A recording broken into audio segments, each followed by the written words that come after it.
Rahmatillah dengan NIM 158. Perkenalkan, nama saya Fadila Fikrima dengan NIM 131.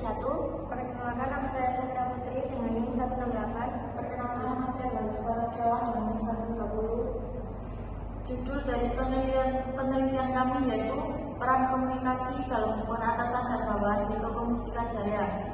Yang pertama-tama ada materi presentasi dibagi 8, yaitu profil perusahaan, identitas narasumber, latar belakang, metode penelitian, hasil penelitian, dampak komunikasi, simpulan, dan terakhir saran. Profil dari perusahaan, nama perusahaan Mustika Jaya Store, beralamat di Jalan Hos Cokrawinoto, nomor 64 Sawahan, Sumber Gedong, Trenggalek, Jawa Timur. Berdirinya Toko Mustika Jaya Store di bulan Juli pada awal Tahun berdirinya yaitu tahun 2024, tepatnya pada tahun ajaran baru yaitu bulan Juli. Produk yang dijual yaitu alat tulis, alat kantor, aksesoris, tas, dan lain-lain.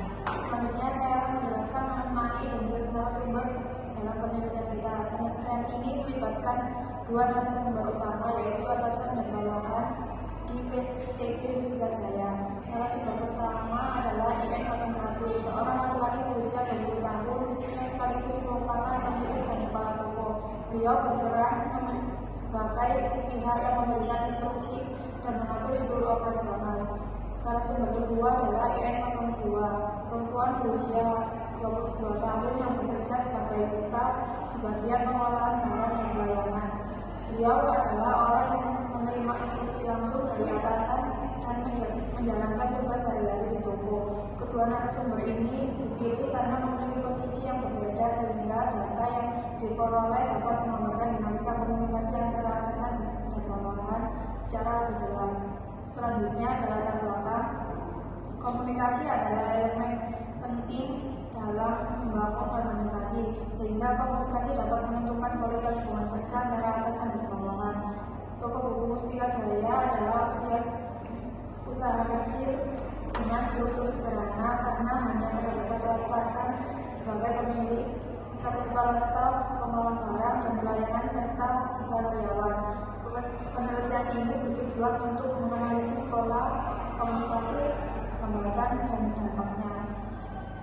Selanjutnya, metode penelitian yang digunakan. Yang pertama, menggunakan pendekatan kualitatif karena pendekatan ini bertujuan untuk memahami secara mendalam pengalaman, pandangan, dan dinamika komunikasi antara atasan dan bawahan di TB Mustika Jaya.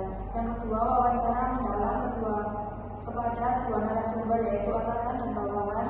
Wawancara dilakukan secara resmi, terstruktur agar informasi yang diperoleh dapat lebih fleksibel dan menggambarkan pengalaman mereka secara nyata.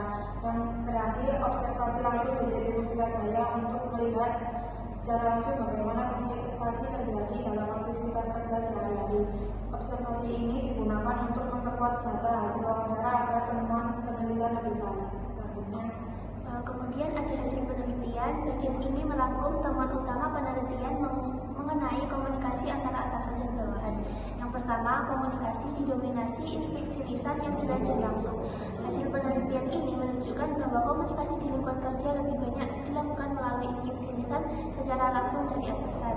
Kemudian hal ini dikutip dari jawaban dari IN02, yaitu instruksi biasanya dilakukan secara langsung atau lisan oleh atasan. Kemudian yang kedua, bawahan menilai instruksi mudah dipahami. Sebagian besar bawahan merasa bahwa instruksi yang diberikan atasan bersifat jelas, terarah, dan mudah dipahami. Hal ini diketahui juga dari jawaban oleh IN02, yakni instruksi yang diberikan jelas, terarah, dan mudah dipahami. Kemudian yang ketiga, terdapat hambatan komunikasi. Meskipun komunikasi dinilai cukup jelas, penelitian juga menemukan beberapa hambatan seperti rasa sungkan, potensi miskomunikasi, atau keterlambatan respon ketika atasan tidak berada di toko. Kemudian yang keempat, perbedaan jabatan menimbulkan hambatan psikologis. Perbedaan posisi struktural antara atasan dan bawahan menimbulkan jarak psikologis seperti rasa sungkan atau takut salah. Kondisi ini membuat bawahan kurang berani menyampaikan pendapat, kritik, atau klarifikasi secara terbuka.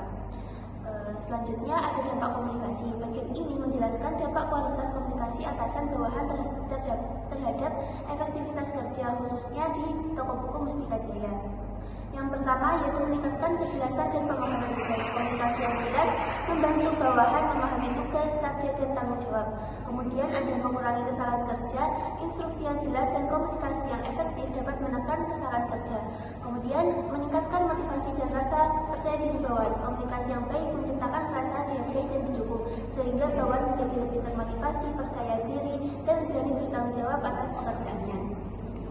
Selanjutnya yaitu kesimpulan.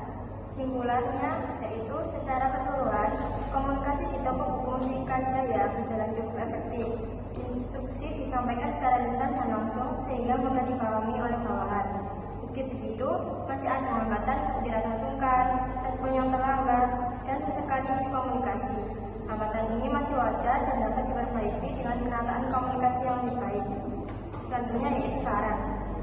Saran dari penelitian ini, yang pertama untuk atasan. Sebaiknya menambahkan instruksi tertulis dan menyediakan jalur komunikasi alternatif saat tidak berada di toko. Yang kedua untuk bawahan. Penting untuk lebih aktif bertanya dan melakukan klarifikasi. Dan yang terakhir untuk penelitian selanjutnya akan lebih baik jika melibatkan informan yang lebih banyak agar hasilnya lebih lengkap. Sekian presentasi dari kami. Jika ada salah kata mohon dimaafkan. Wassalamualaikum warahmatullahi wabarakatuh.